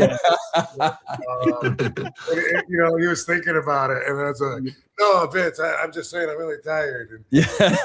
That's it. That was all I was getting at. yeah, kind of on me. It was a stupid thing to say, but. Yeah, I remember when me and Joey went to WWE or F at the time. Vince McMahon walked up to us. Our first day was a SummerSlam at Madison Square Garden, and Vince walked up to us and shook our hands, and he said, "So, who won the Grim Tim contest?" And our mouths just dried up, because the Grim Tim contest was a contest we had where, see, what happened was we had a bus driver named Grim Tim. And the bus broke down, very for real, in the actual city, Truth or Consequences, New Mexico. What? Wow. I swear to God. And there was only a gas station there. There was nothing. It was just a gas station, like to pull the trucks off or whatever. It wasn't even a truck stop. It was just a little gas station. That was it. And all the truth or That consequences. Western movie that you did? Huh? Just that Western movie you did where you went to Charles Manson's ranch? No. But what happened was we had a contest because the bus broke down and we were there for 2 days. So we thought it'd be funny if we had a contest. You could win 2 days with ICP stranded in Truth or Consequences, New Mexico. We thought fans would think that was cool to get to spend 2 days doing nothing with us, in a tour bus with nowhere to go, literally nothing to do, So when he came up to us and asked us who won the Grim Tim contest, we just couldn't believe he even knew what the fuck that was. You know what I mean? Yeah. And it tells me he looked online. You know what I mean? Yeah, he must have been looking into us a little bit because I just couldn't even believe that he asked us that, man. And we talk about that all the time still, like how shook we were. Our mouths dried out, I believe it. That's crazy. Good for that's pretty neat that he did that, actually. Yeah. We have some good super chats here. This is a big one. Seth, you guys heard our intro music? This is the guy that did our intro song. And he gives us $50, Rob. So thank you, Seth. Wow. Ho, ho, ho. Merry Christmas to the Van Dam fam. Yes. Loved seeing RVD get the pop of the night on Saturday. I was in Vegas. Yeah, hell yeah, man. I was in Vegas seeing Mariah Carey. That was my gift to myself. Merry Christmas to Vince, too. How would you have written RVD's WWE run? That's an interesting question. Yeah, it's funny because, man, I swear to God, when I went over to TNA in like 2002 and I was right in there, man, I didn't watch any WWE stuff for the longest time. Mm-hmm. And I really didn't see Rob's run in WWE. I really didn't get to see it, man. And I wish I would have, but man, I didn't watch WWE for God, bro. I've never seen the Rock Hogan match to this day. Seriously? What? Yeah, exactly. Everybody tells me that to this day because I just wasn't watching it at the time. I've never seen that match. Bro, I'm gonna send that to you. Make sure you have to watch it, man. That is just a great. Like he pulled that match out of the bottom of his balls, man. Hogan actually worked a good match at that point. Like it was a fantastic fucking match. You've got to see it and give credit where credit's due, man. They put on an incredible show that night, man. It's one of my favorite matches of all time, Yeah. It's funny though, because during Rob's era, and man, I swear, and I can't quite put my finger on this as to why. But like Rob was one of those guys, and I mean right up there, bro. And you had guys like Rob and Nash and Hall. Back then, bro, there was a level of coolness. Yeah. That was part of the appeal. Freaking Rob Van Dam was effing cool. Then you had Nash and Hall. Bro, we don't have that today.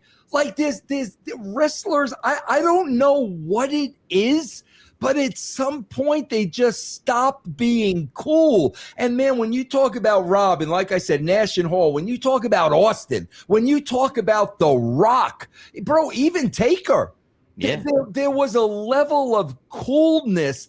And I don't know where we lost that in professional wrestling. I just don't think you get that anymore. Rob, I mean, do you understand what I'm saying? When I watch today's product, I just don't think there is that cool appeal that the kids want to be. And I can't understand that. I don't know what happened. It's pretty wild, man. I mean, I feel the same way. And I try not to be one of these guys that's like, oh, wrestling was so much better in my day. I really try hard not to be like that. It's the same thing with music for me. I don't want to be like, oh, rap sucks today. It was my day. It was awesome. I don't want to be one of those old guys talking like that. But, man, it's hard to accept wrestling is as good today as it was because it's so different. It moves 1,000 miles an hour. You know what I mean? And the other thing is there's so much to look at, from the advertisements all over the ring to the LED walls everywhere to the way they designed the entire fucking arena with shit. There's so much going on, man. It's such a production now that, in our day, it was like a light above the ring. That was it. You know what I mean? So it's a lot to get used to for me. You know, I feel like I'm shell shocked by looking at all the production these days. You know what I mean? Right. Hey Right. Dom, as a heads up, even though my laptop is plugged in, I've been watching my battery go down. Oh shit! Really? It's gonna die soon, and when it does, I can just call back with my phone. Okay. Yeah, you can just call back via phone. So yeah, you should be good. What? Yeah, Rob. What do you think? Like, where's the cool factor going today? Yeah, no, another guy I just want to throw out there because I don't want to miss, but like freaking Sean Waltman. Yeah. Like, what kid wouldn't have wanted to be Sean? Those are the guys. Rob? What do you think happened that cool factor is just not what it is today?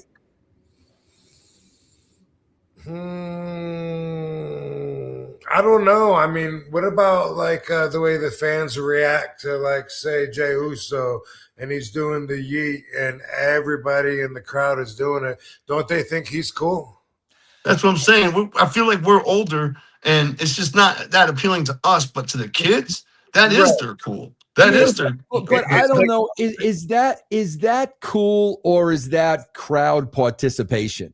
Because they're into that big time these days, man. They're into the sing-alongs and the chants and doing the yeets. You know, the fans have almost become part of the show. And I'm saying I think Jey Uso is a cool guy, but I think they're doing that because that's their part of the show. You know what I mean? But it's still cool. It's still cool that like it's you know, you got to, you know, there's still that's even cooler actually, you know, that they get to be involved like that and get to, you know, help define a guy's gimmick by the way the crowd reacts. You know what I mean? I think it's definitely cool, man. It's not something I would say sucks about modern wrestling, that there's so much crowd reaction like that, and they got to learn the you know, when exactly to yell out and cheer, you know, and get to know their characters, and then they end up having all this stuff they do together as a routine, the crowd, you know.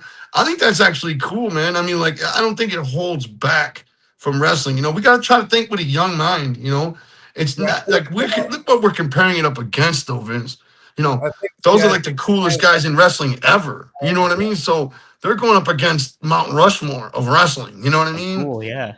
You know, what's the girl wrestler's name that everybody loves that has like a painted face, and she was like with Dom Mysterio?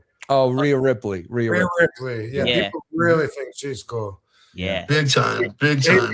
She thinks she's cool, you know. I'm like, yeah, she is cool. She comes across, you know, like she's enjoying every minute of being on camera and has that presence. But yeah, I think that's true too, what Joe said, though. You know what I think might be a little bit of it too is the attainability nowadays. Everybody's so accessible that I think, you know, when you look back in the day, like somebody like, I mean, Scott, like Rob knows, Scott Hall's my all-time favorite. And I thought he was cool, like the coolest thing. And then you get Nash in the mix, and you get somebody like RVD coming in later on and everything like that. And so it's like you can't really fathom like being around those people at that point in time. And like nowadays, everybody's pretty accessible. You can reach out to somebody via Twitter, and sometimes they'll reply to you, maybe, but it's like there's that attainability, and so there's not that air of mystery that's going on. Like, man, could you imagine if running into Rob Van Dam? How wild would that be? And like nowadays, everybody to an extent is accessible, especially if they're on social media. What a great point, man. That is so wild, man. I reached out to Nick Diaz, and he just hit me right back. I was like, what? You know what I'm saying? I fucking reached out to Fred Durst last night and woke up and he hit me back twice, you know? And I just like, this is so cool that you can reach out to guys like that. You know what I mean? Like, it's almost like you have everybody's number. You know what I mean? You're right, though. It makes them way more accessible, though. So that's something to look at, too, you know? They were untouchable back in the day. These guys were stars, and stars are up in the sky, and you can't be in their company. You can't be around them. But today, because they're doing live chats all day, you know what I mean? They're doing live streams when they're walking through the airport and talking shit. They're like everywhere, you know. So you get, you know, you get to see exactly. It takes away a lot of the mystery about these guys, because you get to see what they're like when they're riding to the airport. You get to see what they're like when they're chilling with their friends and they're out drinking. They live stream all of that shit, you know, the musicians and the wrestlers, you know. And so it takes away a lot of the mystery and that hunger to learn more about them. You know what I mean? Which makes a fan fanatical, you know? And today, they're so accessible that it takes down the couple notches to that stardom. I feel like, you know what I mean? It dissipates Also- a little bit of your imagination, I think. Also, you know? how about the perspective of the one who is judging? They might look at it this way: there's a lot more celebrities since like everyone's got a YouTube page or OnlyFans. There's a lot more stars, you know. Yeah. And so there's that too. Yeah. Yeah, definitely. man. Uh-huh. It makes a big difference, you know. It makes a big difference in that whole celebrity fan dynamic, you know what I mean? But, you know, it goes with the times, man. It's one thing about the world. The only guarantee about this world is change. It's always going to be different. It's always going to be a change, you know?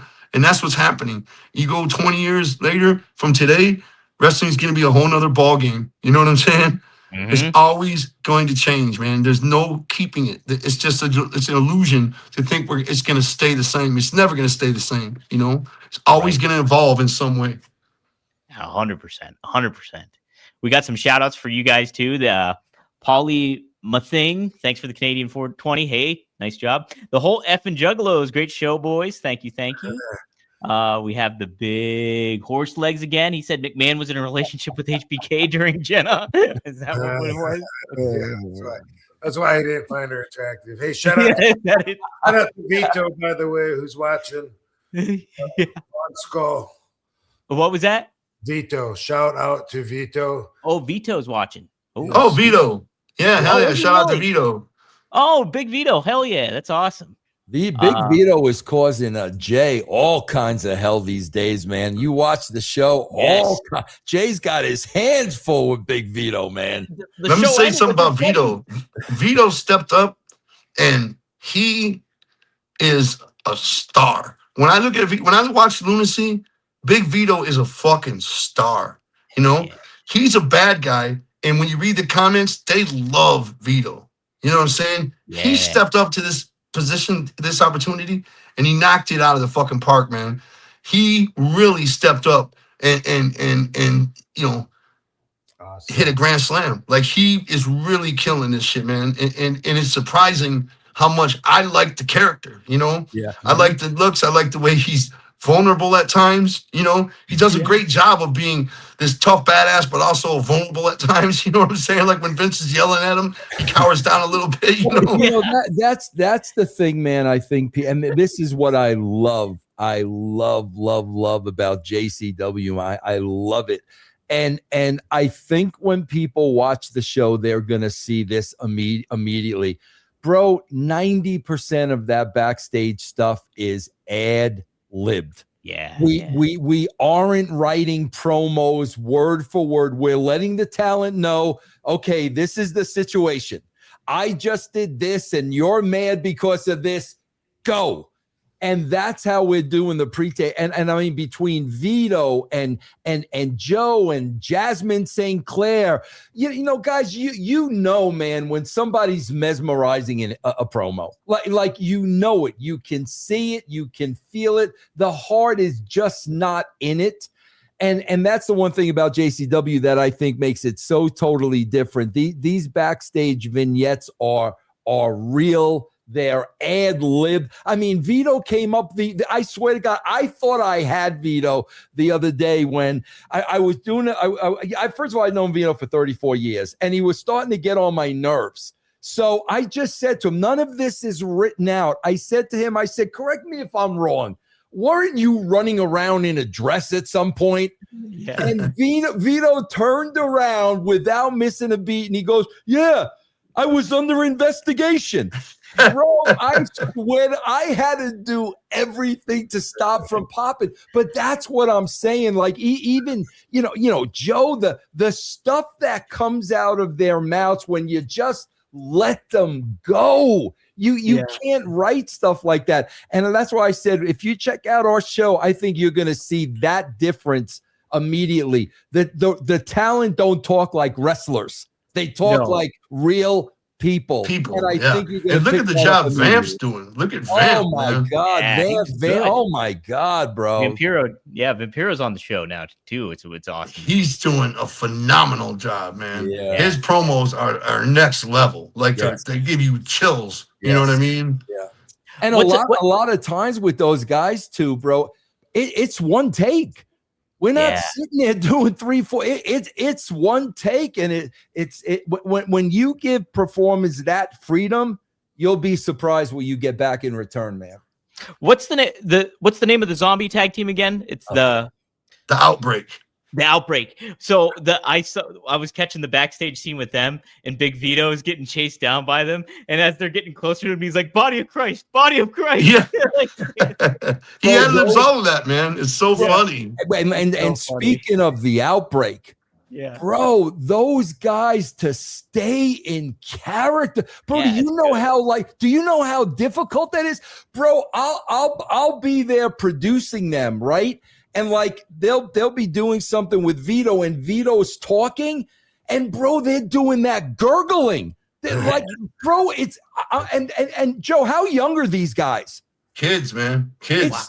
Bro, I'm watching these guys, and I'm like, how do you stay in character? Man, there's some great.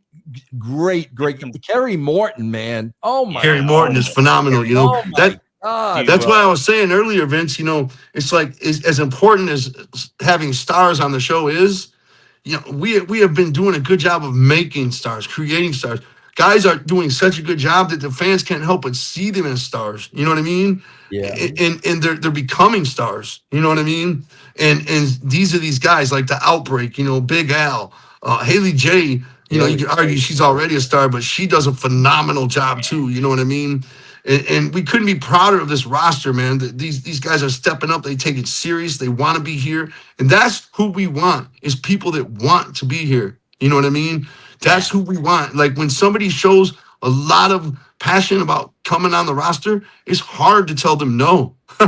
You know what I mean? Because if they really in their heart want to be on this roster, you know, they're going to keep coming at you, just like the Outbreak did, just like the Ring Rat did. You know what I mean, Vince? Yeah. She kept coming, you know, wanting to get on, wanting to get rode in. And that's impressive to us, you know. And then once we did, we haven't regretted a thing. She does an incredible job, you know. Yeah. Vince, you just interviewed her too. Right? Yeah, what a story. What a story. She's got some type of disease. Joe, do you remember the name of it? It's CP. I don't either, but bro, she is constantly in pain. 24/7. The story was amazing. I could not believe what she was telling me. And like that week, she had jumped on somebody's back. And now my father instincts are kicking in because I didn't know all this. And I'm like, what the freak are you doing? But what an unbelievable story she has, man. Vince, before you got here, the week before you got here, she took one of Shane Mercer's assault and batteries. Moonsault and battery. Yeah. She took that moonsault and battery off the top rope. I could not believe it, man. Where he picks her up like the side, you know, and does a moonsault and lands on her. How could she do that if she's in that kind of pain, man? Unbelievable performer, you know? Yeah. By the way, I posted the last episode on my Twitter. X. My man, thank you, bro. That helps more than you realize, Rob. That's so appreciated, man. Thank you, brother. Trying to make it easy for the Van Dam fam to join along. Yeah, we'll be sure to promote it throughout the week and everything. And speaking of, too, we got some super chats real quick, but you guys got a show in Detroit. December 21st here coming up. It's a free show. You can check it out at is it the Harpo's Concert Hall it's called there? Harpo's, Harpo's Concert Hall. And Vince will be there. Matt Cardona will be there. Violent J, Miss Ken Anderson, James Storm, the Cowboy James Storm, plenty of names. And you just bring a canned food, right? Is that correct, Jay? Is that what you do? If you bring some canned food, you get to get in early and see the special Christmas steel cage match. Wow. It's Kerry Morton's Christmas open invitational steel cage match. So he's going to wrestle a mystery opponent in a steel cage. It's the first thing you see when you walk in. If you bring canned foods, you get to get let in early and you get to see that match. Then they quickly tear the cage down and the show starts. You know what I mean? We let everybody else in. Dude, that's awesome. What a cool event, an idea too. That's so awesome. Hell yeah. Get those canned goods. You know what I mean? Joe, what if you bring gummies and it's not really a can, but it's one? We accept gummies. Hell yeah.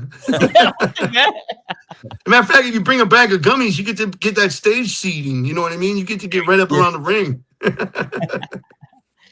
There A you quick go. plug too for RVD 420 guys too. Greek Glass, 25 days of Christmas. Get the new product sales each day. Week 1 is 20% off December 4th. But go to RVD 420 Collectibles. Check it out, GreekGlass.com. So shout out to them. Marco wanted me to share that out there. So shout out to that. Here's a cool question. Vince, you name dropped this person too on the recent episode I just watched. Was Polymething. Thanks for Canadian $2. Karen Cross to JCW. You mentioned his name there, Vince. Oh, I mean, I know me personally. I would love to see him and his wife, man. I think both of them are so talented. I mean, that the freedom they would have in our company to be able to shine. I mean, we'll see, man. I know the man over there with the clown makeup is open to everything and everybody. I could tell you that nobody is off limits when it comes to Jay, bro. Nobody. That's right. Nobody's rejected. Everybody's accepted. You know what I mean?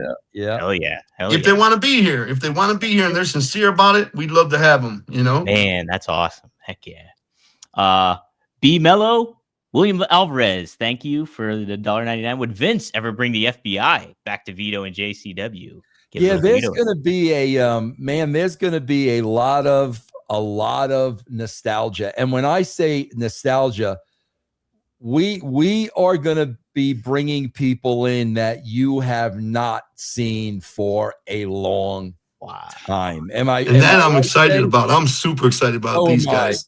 And for we usually see the usual suspects on the indie scene. No, we're digging deep. We're talking about people that were legends and great at what they've done that people have not seen for a while. It's going to be awesome. It's really going to be awesome. So awesome. Like I was saying earlier, you got to have those cannons loaded. You know what I mean? You got to have those surprises keep coming. And we got loaded cannons, man. We got surprises, man. We got guys on deck coming in to shock everybody. And like Vince said, these are guys you don't see out on the indie scene. These are guys we had to call and talk into coming back. You know what I mean? And they're happy to be, and they're happy to do it because, and we're just super excited, man. Well, somebody is excited too. Paul PZ Solda that says, thanks for $10. Just want to say, Vince and Violent J, I'm a new JCW fan and you guys are absolutely killing it. I can't watch WWE or AEW. You guys got the best show right now. Keep it going, brothers. So there you go. That's awesome. Hell yeah. That's what I'm talking about right there. Yeah, right? That's what we do it for you, brother. We do it for you. That's it. Check it out. Like Jay said, 2 shows. Check out 2 shows. Get your litmus test for it. See how you feel about it. Yeah, man. Devin Dowling here. Thanks for the $1.99. Did Vince Russo ever try to bring Rob into WCW at all? God, I wasn't around WCW long enough to make that happen. I would have brought Rob in a minute. I remember when Hulk brought you into TNA. I remember how excited everybody was. Man, that was I know Rob. You had a history with him. Man, bro, that was a devastating blow, huh? Man, I swear I don't care what anybody says. The day Hulk Hogan passed away, a huge piece of wrestling passed away, man. And that void will never be filled. I mean, what that guy brought to the business and what he done. It's funny because we take for granted a lot of today's fans don't know Hogan's history. Mm-hmm. Yeah, I lived through that era. And I knew how big he was, and I understood that. And it just seems, as we got into, 2010, 2020, people did not really understand what Hulk Hogan did for the wrestling business, man. And I got to tell you that day, like just a huge piece of the industry died. Nobody will ever be able to fill that guy's shoes, ever, ever, ever. Yeah, I mean, I look at it, kind of in the totality of the whole year for 2025. What you just said is very true to me. I mean, that Hulk Hogan was the god of wrestling. He was a superhero. I talked about him on this show a lot. And so, yeah, devastating. Also, Sabu, who was my mentor. For me, that was, personally, very, very huge, big L I took there. And then, now for a lot of people, they're talking about with Cena retiring about an era ending. And when you look at it, 2025 in a lot of ways has been about that. Absolutely. Sure has, man. What a Absolutely. great Sure point. has. That is. Yeah. Yeah. You think Hogan and then Sabu bringing in the ECW and that kind of like tape trading kind of like cool identity going on. Yeah. Like that was a big part of wrestling at the time. And now Cena closing out almost that ruthless aggression kind of era that it is. It's a really great point, man. Yeah. This is an interesting question for Jay here. Juan Lennon is Funhouse. Thanks for the $5. Hey, Violent Jay, happy holidays. Can you tell us about the possibility of a JCW Lunacy video game? If you have a GoFundMe, I'll donate. Wow. How about that, Jay? Yeah. Well, we don't know anything about the video game world, but if somebody approached us and wanted to do one, abso-fucking-fruitly. Yeah. I don't know who to contact to make that happen, but yeah, buddy, we would do that in a heartbeat. I mean, come on now. That would be fantastic. That would be a dream come true.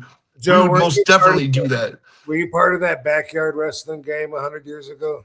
Yeah. We were part of both of them. You know. Oh, yeah. JCW was the main promotion you got up to. Like you start off in these backyard promotions and you work your way all the way up in the video game, you know, and the main promotion in the video game was JCW. You know what I mean? That? Whoa, that's Yeah, cool. which is really cool. And they featured a bunch of our stars at the time. A bunch of our stars, you know, the Rude Boy, fucking Evil Dead. I don't know if you remember Evil Dead, the dead body, the wrestling dead body. I saw Rude Boy recently, and that motherfucker, I see him once every 15 years, and he's surprised that I don't recognize him. He just starts talking. He just shouted at man. Yeah. Yeah. But man, that was like a huge blessing when that happened. That was a lot of fun, man, having that video game. I just remember the good-looking blonde on it. You know, she had some booby shots or something on the back. She was on the poster. I don't know. You don't know? What was her name? Major Guns, was that it? Yeah. Major Guns. Maybe and New Jack was on the box. Hell yeah. No, I think I have it. Oh no, I don't have it in here. But yeah, New Jack was on the box. You know, that was a very intense day. That day we were shooting that commercial. New Jack was very intense with in that situation. I believe it. Yeah. Traffic Jam says JCW is the best show right now. Keep it up. So another one there. So thanks. You guys are crushing it. You're crushing it. Hell yeah. There's another good shout out here for Rob. Jem the Dawn, regular here. Much love and good luck, Rob and Katie. Happy holidays. Appreciate it, Jim. Happy holidays to Rob, do you know the sexes of the babies yet? Yes, I do. And you're keeping that close to the vest? No. It's going to be girls. Oh, wow. Oh, boy. Yeah. Wow. Get ready. I prefer to be the only man in the house. It's been a standing rule throughout our whole relationship, and so that's awesome. Man. That is awesome. That's great, man. Isn't it? It's awesome. It's so awesome. That's so cool. El Bastone, thanks for the $10. Championship belts are a revenue stream for wrestling companies. JCW should charge a license fee and allow their current belt maker to make real belts for fans. It would be good for the business. Interesting. I know the fans keep making them somehow. The fans are doing it. Like we've been signing a bunch of them. They're like total replicas of our belts, and they're damn near as good as our belts. You know what I'm saying? Wow. Yeah, and I'm not sure where they're having them made or what, but you know, we have a new design for our world title that we haven't debuted yet. Yeah, I was telling them about that when we lost you. I was telling them it's one of the best belts I think I've ever seen. It's absolutely incredible. Absolutely. And the only thing about it is I feel like we're gonna upset people because so many people have that replica of the original, you know what I mean? And they got them autographed and shit. But that don't matter, you know what I mean? That's the OG one though. That's the OG one. Huh? That's the OG one then. Yeah, I mean, this belt is very colorful, and it also says lunacy on the belt, you know, which is cool because it's we're trying to lean toward the lunacy world champion, you know, instead of just the JCW world champion, you know. So this belt actually says lunacy right on it, which is cool, you know. Yeah, that's sweet. Heck yeah. And what is the difference between JCW and lunacy for those who don't know?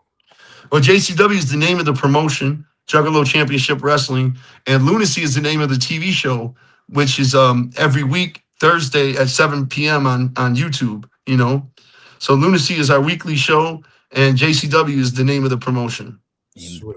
Yeah. So if that was any confusion for you guys, there's some clarity on it. Somebody's asking you, Jay, where they can. Hayes is asking, where could a ninja send music for you to check out? I bet you get that quite a bit. Instagram. I'm all over my Instagram. You know what I mean? I love Instagram. I think Instagram is really cool. It's the only social media I do. You know what I mean? So shoot it to me on Instagram and I'll check it out. And if I don't, just keep shooting it to me. I eventually get to it. I get to all my mail eventually. You know what I mean? Yeah. Heck yeah. You got the passion for it, my brother. Straight Edge. Thanks for the $2. Shout out to Vince and Violent J. JCW Lunacy is cool. So thank you. Hell yeah. Thank you. Yep. Well, almost finished here. We got Maddie. He says, huge noise on Saturday night's main event for RVD. Who's next? So thanks, Maddie. Somebody thanks you, Jay, for Detroit. Thank you, Jay, for keeping it Detroit all these years. Jay. By the way, let me interrupt you. I saw Maddie when I looked at the chat room before I put it on dim so my battery won't die. but I was looking at it and he said, never mind. I'm going to fuck his joke up now. Oh, I saw the joke. It was early on. It was really early on. Why don't somebody, I can't remember, why doesn't Earth or somebody like atoms? Because they make up everything. But I don't know I forgot who the subject was. Dang it. Who's the subject? I can't remember. It was way at the beginning. Maddie posted that. Maddie always posts like. Sorry, Maddie. And now I got it on dark, and I'm at now we got it on dark and can't see it. I'm at 2%. This motherfucker. You're gonna go shit. Down to the wire. Yeah, it's gonna be right to the edge here. I don't even know what's going on. I'm trying to hammer out the super chats real quick. Seth says, RVD, since it's Christmas party, can we get a little Christmas anecdote or RVDology? We're gonna do another one. We'll do another one. We'll get it to the. Next week. This is this week's show. Right. Boom. Yeah. There you go. We'll get it, Seth. We still need a show birthday week, and then we'll get that one then. Bankroll tees, $5. Whoop whoop. Let's get RVD and JCW must see TV. Vince with RVD can make a great story. We're going to be at the show in Detroit. Yeah, Vince, it's going to happen one day. I guarantee you, one day it's going to happen. We've been talking. Yeah, trying to make it happen. Making it happen. All right, only a few more here. Julian's Funhouse. Thanks again, Violent J. Check out Cartoon Boderon. He's a dope rapper in the Juggalo community. Okay, what's his name? Cartoon Bondurant. Cartoon Bondurant. Okay. Yeah. For sure. So there we go. Getting the shout outs there. Sam Marie, 1 BLIM. $4.99. Rob, after your matches on Raw, did you dread walking through the curtain to see Vince, Bruce Pritchard, or Michael Hayes, etc.? Did you ever get that? Yeah. Oh God. What's gonna happen? I was gonna say like almost never. I don't know if that ever did happen or not, because I usually didn't have bad matches, you know what I mean? So usually it's a good thing. Usually I come through and I look for their approval and their applause, them say, hey, good job, good match. And that's normally what I would hear. I do remember kind of dreading it one time when first year when I'm there, so like 2001, when I was stiffing everybody's getting injured, getting the Van Daminators getting busted open, and the internet wrestling community was on fire. So I had a match with Kurt Angle, and I gave him a leg drop when his head was hanging over the announcer's table, face down, and it busted his chin open, and he was bleeding. And I was thinking, because I had been hearing or reading about all this bullshit about getting heat, although no one said anything to me, but I was reading about it and shit. And so I figured, well, I did hurt, Booker T and Raven and Test and Austin. And I was like, they might, I don't know, maybe they might not be happy with me. I don't know. And I went up the ramp, and when I saw Vince, I remember saying, and I have no idea why I called Kurt his boy. I have no idea. But I said, hey, man, sorry I hurt your boy. And he said, well, he'll learn to turn his chin next time, won't he?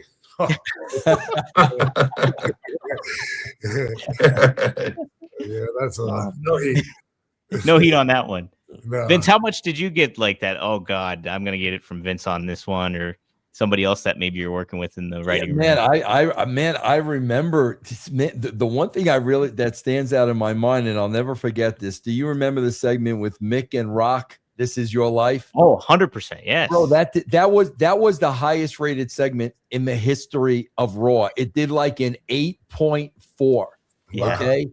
And I remember this is such a great story, man. I remember Vince, while this was going on, I was at Gorilla with him, and he was cutting a hellacious promo on me because it was going on so long, right? Mm-hmm.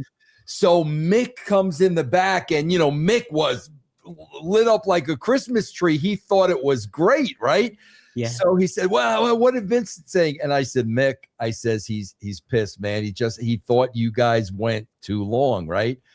So, bro, the funny story is the next day we are in we're in a production meeting, mm-hmm. and I'm looking out the door, and bro, Mick is pacing back. I see Mick pacing back and forth, right? So the meeting breaks up, and I go to Mick, and I said, Mick, what are you doing? Bro, Mick got the numbers. And he could not wait to go to Vince, right? And so he goes to Vince with the numbers. Vince, we 8.4. And because Vince cut a promo and was so mad it went long, bro, he no-sold it. Oh. He did not. And Mick was so disappointed. He looked like a little kid that hung his head. But he was so, but yeah, Vince, I think that was the time when Vince was pissed at me the most. But man, I knew it was good. You know, I mean, I know it was going long, but those guys, it was great, you know. And oh man, yeah, you had the teacher, Yerpel the clown. You had so much shit going on. Yeah. Oh, it was good shit back then. All right, only a couple more super chats, and then we'll close this out. Thank you guys for taking the time. At 1%, by the way.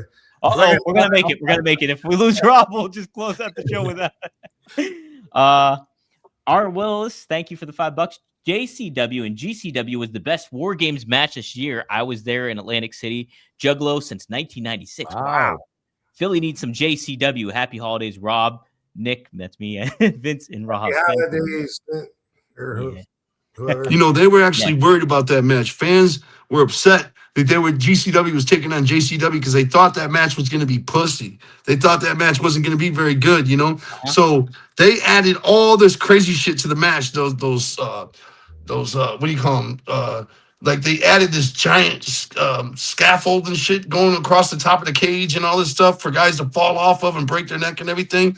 And JCW showed improved on that show against the GCW guys, and all the guys killed it that night. And we couldn't have been prouder. We don't normally do that kind of deathmatch stuff, you know, but we stepped up. That's what they wanted. We stepped up, and guys like Cocaine and Willie Mack and Tony, they don't normally do deathmatch stuff. Pondo does, but they showed improved that night. It was unreal, man. What a neat experience and visual I'm sure that was, too. It's like, it's always it was unreal, man. It was so, and my head caught on fire. Good Tony Lord. threw one of his flaming fists, his meteorites, and the guy ducked and he hit me, and I took a bump, and I could feel my head heating up, and suddenly somebody threw a wet towel over my head, and I guess the gum in my hair caught on fire. Oh my god! Craziness. Man. Here we go. Midnight Mike Show. Jay, rank your favorite from the original Joker's card deck. Huge Russo fan, RVD and ICP fan. JCW just got me watching wrestling again after almost 10 years. Wow, look at that. That's original awesome. Joker's card deck. Explain that, Jay, if you know.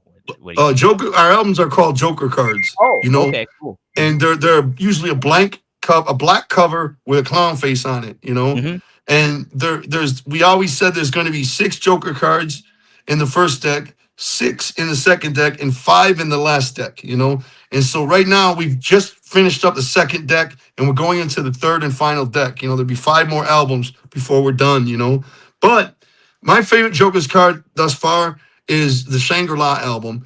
The end of this first deck of 6, just making a record about heaven was so tranquil and wonderful to be in that mind state every day, writing all that music and making all the songs about heaven. It just, our whole lives, I lost all kind of weight. Like I've never been happier being in that mind frame. Instead of being in like the mind of a serial killer to write the music, to make it, have the freedom to make an album about heaven was just the best time in both Shaggy and my life. You know what I mean? That's awesome. Hands That's down. awesome, dude. That's super Yeah. awesome. Well, I got to check that one out. I like that. Yes, the Shangri-La album. Shangri-La. All right. All right. Somebody says bring JCW to New Orleans. They want it to New Oh Orleans. yeah. Big Horse Legs does want that. That'd be sweet. No And then love. thank you for the $2, Dan. And then we'll close it out with this one. Any personal stories about George Animal Steel? Anybody have any personal I stories? have 0, so I'm afraid I'm gonna have to tap out on this one. I don't know if you. I got a quick one, man, that I couldn't believe because I grew up on George the Animal Steel, bro. And I remember going to a convention like maybe 10 years ago and everybody was eating. Bro, he was sitting there eating by himself. Oh, And I'm like, are you freaking kidding me? So I went there and I sat next to him and he was telling me, stories about the Shea Stadium shows where, he said, bro, there was so much heat on him as a heel. The cops thought it was real. I mean, New York City Finest had to take him to the ring and back because people literally wanted to kill him. And Rob's we lost Rob. But bro, that just goes to show you the cops believed it was real back then. But he told me stories that night that blew my mind that I'll never, ever forget, man. Wow, that's a great man. I think in a full circle moment, like John Cena's last match, I think he was Bruno's last match in 1981 before Bruno returned later. Wow, that's interesting. Yeah. How about that? Yeah. Well, cool. Guys, geez, thank you so much for taking the time to do this and be a part of this all. Me and Rob are super excited to have you guys on here, and you guys are kicking some ass with JCW, no doubt about it. So I want to let everybody know, if you're living in Florida, if you're living in the Miami area, we've got 2 JCW shows coming to Miami in February for Juggalo Weekend. Is taking place, which is the weekend closest to February 17th, because that's officially Juggalo Day. So whatever weekend is nearest to that, we're going to be in Miami for 2 shows, 2 days in a row. We'll keep your tabs on that. Yeah. Any info too, I'll be happy to share and let out on our social accounts and everything like that. And Vince, is there anything else you want to plug? Yeah, just a real quick tease, guys. Thursday night, 7:00, JCW, YouTube, Eastern. I'm always in the chat room for the first showing on the of the show, and I'm going to give them a little teaser of this week's show. And your boy over there, Violent J, put something on the line that he probably should not put on the line. That's all I'm going to say. Whoa. I warned him. I warned him, bro. That's all I'm going to say. All right. Check it out. It's this Thursday coming on up. And be sure to check out JCW Lunacy. That's on the Psychopathic Records YouTube channel. We'll be sure to have the links for that. If you're new to this channel, go to rvdtv.com. Like, share, subscribe, get the word out about the channel. Help us out here. And always thank you to Rob. And thank you to you guys for joining me today, too. Thank you, brother. Thank you so much. Bro, one of my favorite episodes we've gotten to do. So thank you guys so much. And hey, we'll see you all next time here on One of a Kind. Well, when he comes back with RVD. Thanks, guys.